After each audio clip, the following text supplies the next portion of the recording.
There's going to be thousands of creators that listen to this. They know AI, they know the players, they've played with some of the tools, but I think it'd just be super helpful to hear from you. What's the Meta AI game plan and kind of how does it fit into the market? Yeah, so what I'd say is that the biggest way that our approach here is different from all the other companies is you see a lot of other companies trying to build like one main AI that you're going to interact with, right? Whether it's Gemini for Google or ChatGPT for OpenAI. And I mean, our view, and we'll also have a basic assistant Meta AI that people can use, but our overall view is that this isn't the type of thing where there should just be one of. Or we think people want to interact with lots of different people and businesses, and there need to be a lot of different AIs that get created to reflect people's different interests. So a big part of the approach is going to be enabling every creator and then eventually also every small business on the platform to create an AI for themselves to help them interact with their community and their customers if they're a business. And we think that that's just going to create a much more compelling experience and just be more dynamic and useful than just having a single thing that people use. So, obviously a part of that is going to be that we're not building these things ourselves. We're building the underlying technology, and we want to make it so that the underlying model Llama that we're building is absolutely world leading. All right, so we want to go for it and try to build full general intelligence and build the leading models, and I'm really happy with our progress there. But an equally important part of this is going to be building the tools for creators and businesses over time to be able to create AIs that reflect them and what they want to have out there, and also create all kinds of different experiences as well. So that's what the AI Studio announcement this week is. It's an early test, but it's an exciting one in terms of a step towards that vision. And that's what I want to get into, because I think that worldview of like a network of maybe they're single purpose, maybe they're multi-purpose agents combined together, customized for each creator and business, that's exactly where I think we're headed as well. It's not a controversial thing to say. In 10 years, I think we're going to have many, many, many more creators than we do today. And even more of that mainstream content is going to flow through creators.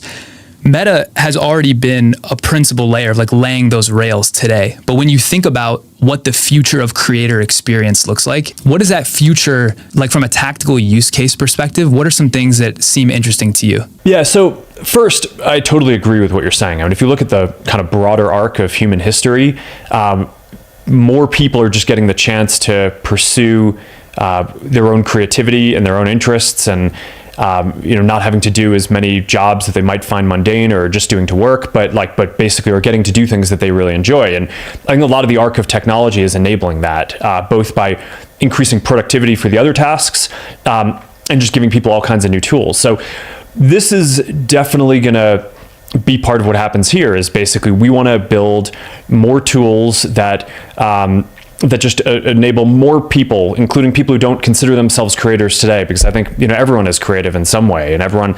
I just look at my kids like trying to, it's like they're not creators, but I mean they're definitely just like playing with their Legos, creating all kinds of different stuff. It's cool.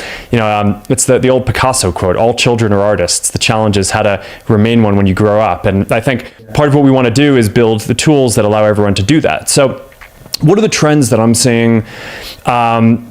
Well, in social media, I'd say there's a few big ones. One is the shift from feed-based media to more personal messaging interactions, right? If you look at Instagram, DMs is one of the fastest growing parts of the system. That's part of what I'm excited about here with Creator Studio and AI Studio. Is basically we're making it so that people are going to be able to kind of craft a persona for an AI version of themselves that's going to help them interact with all the incoming DMs that your community is sending you. And it's like the classic problem of there's just not enough hours in the day, right? I think every creator would want to engage with every fan who's reaching out to them, but you just don't have time. And of course, probably more people than are even sending messages would like to engage with something that creator is creating, but a lot of people probably don't even send the messages because they know that the creator's not going to get around to being able to message. So yeah, I mean, I think there's this whole question of how good are the AI agents that creators create for themselves going to be? And I think that that's going to be an art form by itself that kind of grows and evolves over time, and it's going to get better and better. But I think for a lot of people, knowing that they're engaging with something that the creator created and had a hand in doing is going to be pretty meaningful. It may not be as good as interacting with the person themselves, but for a lot of people, that's not available because there's just not enough hours in the day for the creator to respond. So that's one big part. We can go deep on that. The other one that I'd say is growing really quickly is just reels and video, short form video. There's just been this pretty amazing trend where, you go from, movies and longer form TV shows. There was a time when people thought of YouTube as short form because people were comparing it to TVs and movie. But today, compared to real short form video, a lot of YouTube videos feel kind of long, right? You're multitasking while you're watching a YouTube video because it's going on for many minutes. And I think that is probably just going to continue because people are getting the tools to create really compelling content and get it to be super tight and crisp. And I think that the rate of kind of development of those tools is going to continue. And I think that people are going to be able to have use AI for creating video and editing, and there will still be a ton of creativity in that whole process because you'll have to kind of hone what you're building and shape it like a sculpture. But I think fundamentally it's going to be accessible, and the quality of the content is going to go up as it just gets, people can play around with a lot more different ideas. So probably those two, messaging and short form video, I think are the two big trends that I'm seeing right now. Yeah, I think that barbell strategy of on one end, the super raw, unedited, long form podcast style conversation. And then on the other end, exactly what you're saying, the super polished, short form storytelling in a bite-sized package. It seems like that's where attention's flowing to both those sides. Yeah. So I'd say there's a few different paths of the technology at the same time. So one is just the development of Llama, the underlying model, and the tuning of that as we get feedback. So that's kind of something that's happening underneath the hood. That's kind of the core infrastructure. Then on top of that, there's all the product experience and tools that we're creating that allow people to create these different AIs. So whether it's a creator creating an AI agent version of themselves to interact with their community, at some point we're also rolling out the ability for anyone to create UGC AIs, right? So it doesn't necessarily need to be you. It could just be a new kind of virtual persona that you create that you want to exist on Instagram and the apps and interact with people.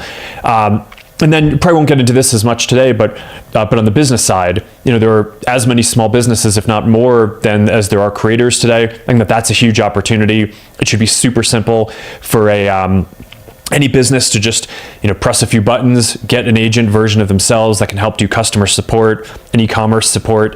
I think that's going to be really powerful. So what we're doing today is we're rolling out the first test, right? So we try to take these stages. We're launching with about 50 creators, and we're going to start rolling it out to a small percent of people, and then as we kind of dial that in, then probably over the next month or so, we're going to roll it out so that more people can interact with these AIs, and maybe by the end of July or August or something, we'll have that fully rolled out. But it's going to be a pretty interesting experience to kind of see how people like interacting with these AIs that their creators create. And also, as big of a part of that is just building the tools for creators. I'm curious, and you've been playing with this. I'm curious what your feedback is, and what you think is working well, what we need to work on. Yeah, I'd love to share it. So for myself as a creator, and then my parents actually run a golf course in Ohio. So they're like the small business use case, right? If they have the Instagram profile, they're getting all these requests that they can't, like you said, we can't scale DMs and messages. So the way I think of it is it's kind of like a spectrum where there's fact-based questions that come in, and they come in, I'm sure you get this at a scale, it's hard to fathom, right? Thousands of these fact-based questions, things like, do you have a link for this? Or have you made a video for that? Or where's your shirt from? These are obvious questions that can be answered. You just need to clone yourself, right? And that's where the preliminary use case for this is amazing. Every small business and creator is going to want this. And then on the other end of the spectrum, which I was playing with a lot, is more of the opinion style questions. So these are things like, if someone says, hey, if you were me, how would you grow your brand, right? Like a multifaceted question that is tough to answer just in one go. And that's where I feel like it'll get interesting to watch the AI train on me and my responses and like kind of hone that in. If I could scale those opinion answers, then, because really my goal as a creator is one-to-one trust at scale. That's all I care about. And so I'm tapped out with my capacity. So the question that I had for you on this, as I was thinking about it, is the fact-based stuff makes a ton of sense. I think every fan would agree that they want to get that information surfaced. But on the opinion side, I think some fans will worry that the AI assistant might dehumanize that like magical connection between the fan and the human. And so the question is like, how do you go about building these AI tools for creators that are infinitely useful, but also maintain that authenticity and that human connection? Yeah, so I guess the part of this that you're calling the opinion kind of zone is where I think more of the art form comes in, right? So the process of how these things get trained, I mean, there's obviously there's the base llama model, but then creators, when they're setting up these AIs, have the opportunity to pull in all kinds of information from their social media presence and whatever else they want to train into the system. So like you said, for the fact-based stuff, and that's relatively clearer to instrument and understand when we're getting it right and when we're not. On the opinion side, I think that that's going to end up being more, the creators are going to have a lot more opinion around what they want the AI to express for them. And to your point about people knowing that they're interacting with an AI, that's a core design principle for us. I mean, we're not trying to create these AIs and kind of have people think that they're interacting with the creator themselves. And we want it to be as high fidelity to the creator as the creator wants, but it will also be very clearly labeled as an AI so that, there shouldn't be any confusion around that. But, when you're interacting with your community, you may feel comfortable taking more liberties or risks about what you express, or being a little closer to the line on something that might be sort of riskier to express, but you might want to do that as a person, but you may not want your AI to do that, right? So even though you might be able to have it be trained on the content from your social media, you may want to train it that it should stay, maybe a little more cautious on certain things, or not go into certain topics that you don't want it to engage with until, maybe in the future you get a lot more confidence that's really going to channel you in the way that you want. And I think those are the types of tools that I think are really important. But this is where, like I said, I think it's going to be somewhat of an art form that, I don't think we know going into this what is going to be the most engaging and entertaining, and trust building formula for this. So we want to give people tools so that you can all experiment with this and see what ends up working well. One of the questions I really wanted to get to is kind of like future feature ideas for AI Studio. So let me give you one that I think would be really cool. So as you're watching this clip, if someone could just tap on your shirt or my hat or this light, and immediately there'd be an AI layer that recognizes what the brand is, what the product is, they auto add to cart, it auto tracks affiliate back. Like that's this invisible layer that could really help creator monetization. Obviously, I'm assuming for infrastructure reasons with millions of reels created every hour, like it would be tough to support that today, but maybe that's in the backlog. What are some other things, future features of AI Studio that we haven't talked about yet that you're excited that we could get to maybe in the next 3 to 5 years? Well, that kind of thing of just understanding what the different items are is something that I think should hopefully over time apply to all posts, right? So we'll get there. I mean, we have early versions of this with the multimodal AI, with the Ray-Ban Meta glasses, where you can just say, hey Meta, look and tell me what this thing is, and it can it is reasonably accurate. It kind of giving you a sense of what you're looking at and being able to answer questions around that, and that'll only get better as the llama models continue improving and as we fully roll out the next versions and so on. But yeah, no, I think that's a big one. I mean, I think that there's a lot of things like this. I think being able to automatically do translation and dubbing is something I'm pretty excited about for the future. I think people who speak English often lose track of the fact that a lot of the world doesn't speak English, and I think being able to automatically have all your content in all these different languages and accessible to way more people is going to be really powerful if that can feel authentic and like you're speaking that language. So I think those are some really exciting ideas. But those are just different. That's not really AI Studio. That's kind of different applications of AI to content and content understanding and content translation and things like that. For AI Studio itself, I think it's going to be this continual evolution of how do you give the creator more tools to tune the experience so it gets to be more entertaining and trust building, like you're saying. There will also be a part of this, which I think is just adding different modes, right? So, starting with text, I think over time, having video, having audio, eventually having it be able to be kind of 3D, so that way you could be embodied, whether, someone is wearing AR glasses and you can just show up as a hologram in their living room. I think that would be pretty neat. But I mean, we're all focused on a lot of the metaverse and all that embodiment work too. So I think that's a natural path for us to try to enable creators to just have a more natural interaction with people. I really like this, the thing you mentioned at the beginning around this like network of agents, because I was thinking, as I was playing with it, I was thinking like, all right, let's take myself, this is level 1, level 2, what would be cool? And one example would be like a market research agent where I'm trying to come up with either what video to make or what product or course to offer to the community. If I could have an agent that goes out and polls, like actually has one-to-one conversations with 5% of my audience to try to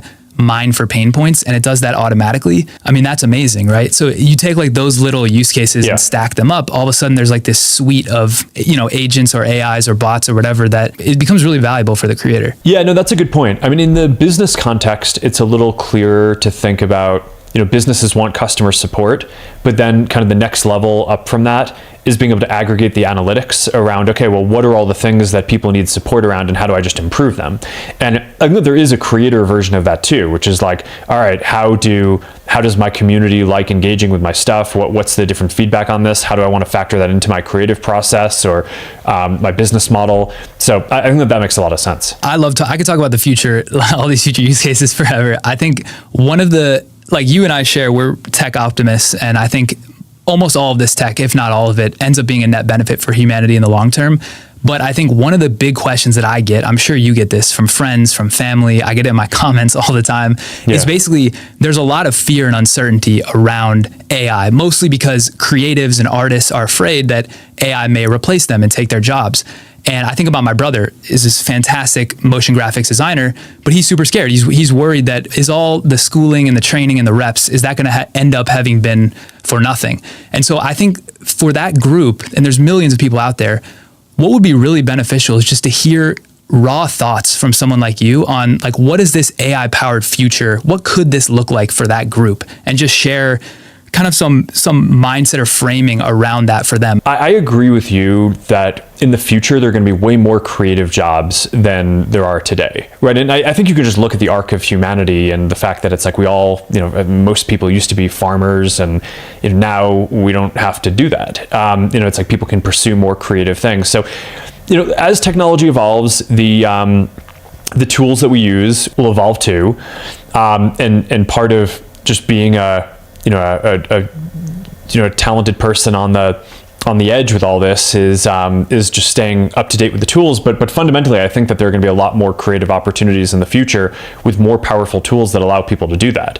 I guess taking a step back from that, I do think that one thing that kind of confuses me about the narrative that some people in the industry push is it goes back to what we were talking about earlier. This idea that, some people are saying that there's going to be like the one true big AI that can do everything. And I just don't think that that's the way that things tend to go. And I get why, if you're like in some AI lab and, you want to feel like what you're doing is super important, right? And then it's okay. Yeah, it's like we're building the one true thing for the future. But I just think like realistically, that's not how stuff works, right? It's not like there was one app on people's phones that people use. There's not kind of one creator that people want all their content from. There's not one app that people want all their content from. There's not one business that people want to buy everything from. People value diversity, and I think that that's a lot of what creates sort of richness, and the feeling that we're learning and progressing in life is getting to experience different kinds of things. So I just believe really deeply that the future is not going to be one AI. It's going to be a lot of AIs with a lot of different people being able to create different things. That's partially why I believe so much in open source, right? Because I don't think that AI technology is a thing that should be kind of hoarded and kind of kept, that like one company gets to use it to build whatever central single product that they're building. I think if you believe that like the best experience of this and the best future is going to be a lot of different AIs and a lot of different experiences, then you want to get it out there in all these ways. So part of that is building tools for creators and for users of the platform to be able to create their own, almost like a UGC type AI situation, all the business stuff. But part of that is the open source thing too, so that way other companies out there can create different things and people can just hack on it themselves and mess around with it. So I guess that's a pretty deep worldview that I have, and I don't know, I find it a pretty big turnoff when people in the tech industry kind of talk about building this one true AI. It's like, it's almost as if they kind of think they're creating God or something, and it's like, it's just, that's not what we're doing. I don't think that's how this plays out. But yeah, I mean, obviously, we're going to be using different tools, like creative people. We're going to be using different tools in 10 years than we are today, just like we're using different tools today than we were 10 years ago. But I don't know. I think it gets back to your main point from before, that there's going to be a lot more creative jobs in the future than there are today. You think something like smart glasses could be the phone of the next generation, and something like Quest 3 VR could be the computer or TV of the next generation. And that makes a lot of sense to me. I want to talk about the mobile side. As a product builder, I'm really curious what else you think needs to be in the Ray-Ban Metas or the smart glass, whatever the iteration is. What else needs to be in there for billions of people to prefer using glasses over the mobile phone as like the primary hardware device? Yeah, I mean, it's an interesting question. If you'd asked me that a few years ago, or even maybe a year and a half ago, I would have said that we needed to get to the point where we had full holographic AR before this would be the main platform that people would use. And we're working on that, right? We kind of attacked the problem from two different directions. With the Ray-Ban Metas, we looked at it and said, okay, if you just take the best form factor for glasses today, how much technology can we pack in there without compromising the form factor, the weight, things like that? And that's what we got with Ray-Ban Meta. But then we were also coming at it from the other perspective and saying, okay, we want to create full holographic AR. It still needs to be glasses, right? It's not a headset, it's glasses, but maybe it's like a little thicker frames because there's a lot more technology that you're packing in there. It's not like the prototype version that we have, that I'm really excited that we're getting closer to showing. It's not like the most stylish thing, but it's good. It's unmistakably glasses, right? It's not a headset. So I think over time, these two paths will just sort of converge. And I guess I would have thought previously that we needed the full holograms for presence, but AI has made such big leaps that I think that is making it so that even something that's a simpler product will have more appeal sooner, right? And the Ray-Ban Meta product, the demand for it has been so much higher than we expected, which on the one hand, you love to see it. On the other hand, it's sort of a bummer that we haven't made enough of them, right? And it's sold out in most of the styles. And you can still get like the kind of basic black ones, but there are a lot of other ones that people want that are sold out. And we're ramping up production and ramping up the factory lines and all that to be able to make more. But I guess now my view is that I think that there are going to be a lot of those, right? I actually think you can create a great experience with cameras and a microphone and speakers and the ability to do multimodal AI, even before you have any kind of display in the glasses. And I actually think there's this funny thing, which is the display itself may not actually be for everyone immediately, because it adds some weight to the glasses. It makes them a lot more expensive, right? You can get Ray-Ban Metas for $300. But if you're adding all this like full holographic display in, that's going to cost significantly more, even when it's possible and we can kind of get into a form factor that we want. So I don't know. I still think probably for people who can afford a more expensive device and don't mind that it's going to be like slightly heavier, then they might want the full holographic thing.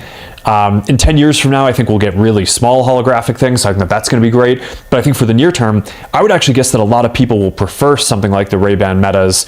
And we'll of course continue to get the form factor on that to be smaller and smaller over time too. So I think it's a pretty exciting evolution. I think there are basically going to be three different products. There's going to be kind of the displayless glasses that just do AI and can capture content, and you can, listen to audiobooks and music and take phone calls and all that. Then I think that there's going to be another step up where it's not going to be full holographic display in the sense that it's not going to be like your full field of view as a hologram.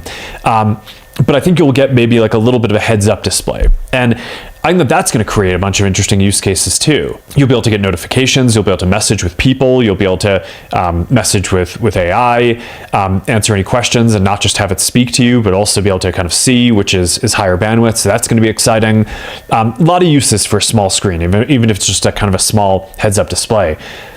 And then I think there's going to be the most premium version, which is kind of the full field of view, which is, we're having this conversation in the future, and like I'm a hologram sitting on your living room couch, or you're here with me, and it's not just a video call. It's not just like there's a screen and you're there as a hologram. I mean, we'd be able to interact, right? So like you want to play cards, it's like, okay, here, we get a deck of cards. It's a hologram. We're interacting. We can kind of mess around with the same thing. You want to create art together, or create content together, or like draw on a whiteboard. You can just do all that stuff. I think that's going to be pretty wild. And that still is where I think it's all going. But I'm just more optimistic now that it's actually going to be a big thing even before we get there.